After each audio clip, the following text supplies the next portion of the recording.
বিদ্যুৎ ও জ্বালানি খনিজ সম্পদ মন্ত্রণালয় 180 দিনে অর্জনের লক্ষ্যমাত্রার অংশ হিসেবে আন্তর্জাতিক প্রতিযোগিতামূলক পদ্ধতিতে স্পট মার্কেট থেকে এলএনজি সরবরাহের লক্ষ্যে 40টি প্রতিষ্ঠানের তালিকাভুক্তি হয়েছে।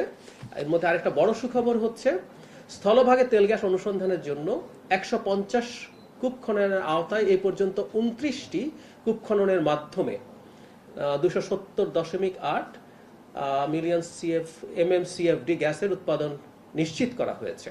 এর মধ্যে বর্তমানে 125.3 MMCFD গ্যাস জাতীয় গ্রিডে যুক্ত করা হয়েছে। 2030 সালের মধ্যে অবশিষ্ট কূপগুলো 121টি কূপ খনন করা হবে এবং 1491 MMCFD গ্যাস উৎপাদনের লক্ষ্যমাত্রা নির্ধারণ করা হয়েছে। আমরা এই আলাপটা যখন আমরা অ্যাক্টিভিস্ট হিসাবে কাজ করেছি তখন বলেছি, মিডিয়াতেও প্রচুর এসছে, যে আমাদের শুধুমাত্র কিছু অলিগার্কের স্বার্থ রক্ষা করার জন্য আমাদের গ্যাস এক্সপ্লোরেশন বন্ধ ছিল।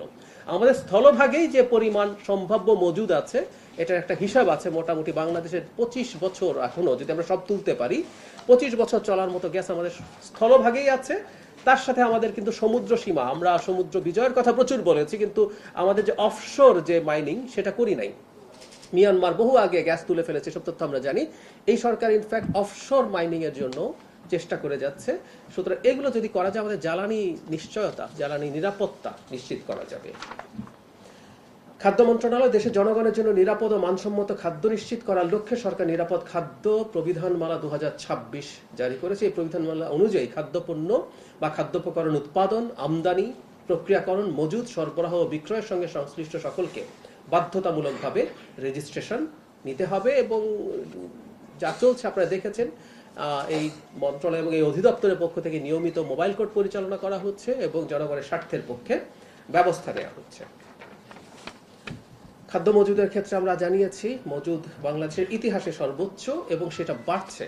এটা প্রতি সপ্তাহে আমি যখন ব্রিফ করতে আসি প্রতি সপ্তাহে আমরা তথ্য দেখছি এটা বেড়ে যাচ্ছে। আমরা রিপিট করতে চাই একটু, যত বেশি খাদ্য সরকার সংগ্রহ করবে সেটা কৃষকের ন্যায্য মূল্য প্রাপ্তির ক্ষেত্রে সাহায্য করে, একই সাথে বাজারকেও স্থিতিশীল রাখে। কারণ সরকারের হাতে যদি প্রচুর খাদ্য মজুদ থাকে, যদি কারসাজি করার চেষ্টা করেন, সরকার বাজারে খাদ্য পণ্য ছেড়ে দিয়ে সেটাকে ইন্টারভিন করতে পারে।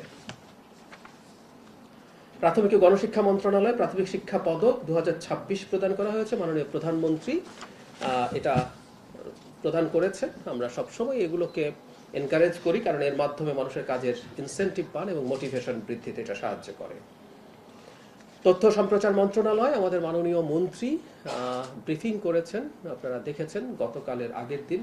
সেটা হচ্ছে ফিফা থেকে সরাসরি সত্য ক্রয় করার মাধ্যমে কিভাবে জনগণের টাকা রক্ষা করা হয়েছে। একসময় এগুলো ভিন্ন একটা পথে, এটা নিয়ে মাননীয় মন্ত্রী যেহেতু বিস্তারিত বলেছেন আমি আর বলছি না।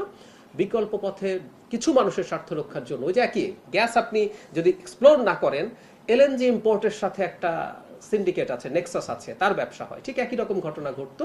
এবার সরাসরি করার কারণে জনগণের টাকার একটা বড় সাশ্রয় হয়েছে।